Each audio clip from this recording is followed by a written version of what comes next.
Welcome to Idol Linda Vlog! Eto, samahan ninyo ako sa aking mga cooking videos! Ito nga pala ang ulam natin ngayon mga idol. Ano yan idol? Is shrimp Idol Linda version at ang nilagang alugbati. Yummy! Yummy! Oh, diba? Oh. Una nating gawin ay ang hugasan natin ang shrimp. Tapos na yan na defrost at saka gunting-guntingin ang kanyang mga bungot, o di ba? Para talagang malinis siya. At idiwaw! At saka mamaya ay i-drain na natin at naka-ready na din ang ating mga lamas. Hiwain na natin. So habang naka-drain ang ating shrimp ay nag-prepare na tayo ng mga lamas. O, di ba? Bombay. Naka-drain ang ating shrimp. Bombay. Mag-prepare na tayo. Maghiwa na tayo ng bombay, ahos, ginger, red pepper, sili espada at siling labuyo. At magpainit na ng mantika sa ating kawali.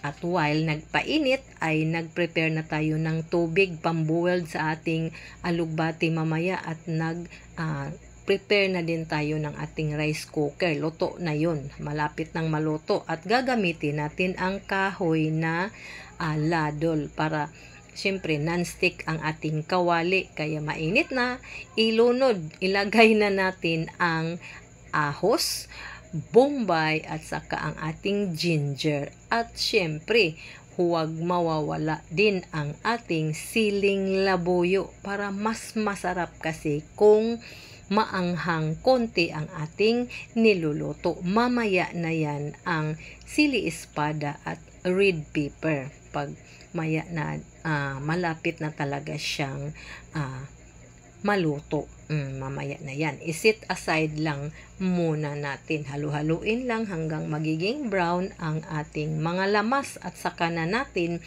ilagay ang ating shrimp at halu-haluin muli hanggang magiging orange na siya mga idol. Pero hindi pa yan luto. Magiging orange yan. At lagyan ng GSM Blue para medyo mawala ang langsa. Halu-haluin muli at hanggang magiging brown na talaga siya ang ating shrimp. At takpan at hintayin natin maya-maya ay lagyan na natin ng oyster sauce na pang-timpla. Pwede din asin, depende lang sa inyo. O, lagyan na siya ng konting asin. At saka, lagyan na ng tubig. Para maya-maya ay ang tubig ang magpapaluto talaga sa ating shrimp. At hintayin na natin hanggang maluto na siya. While nag-prepare tayo ng ating alugbati. So lagyan na din natin ng tomato paste para medyo mamula-mula at syempre ang ating Del Monte tidbits. Lagyan na din natin yan. Huli nating nilagay ang sili espada at red pepper. Halu-haluin. Yan. Maluto na yan maya-maya mga idol. Diba napakasarap? So, andyan na. Diba? Lutong-luto na. At while naghintay tayo sa ating kanin ay nakaboiled na din ang tubig o maghukad na tayo ng kanin. So sabay-sabay, isa lang tayo kaya ito na ang finished product ng ating niluluto. Prepare na natin. Diba ang sarap ng ating shrimp. At saka ang ating tubig ay ready na, nag-boiled na. Kunin muna natin pang kape. Saka na natin ilagay ang ating alugbati. Maya-maya, hindi lang natin patagalin kasi baka maano din.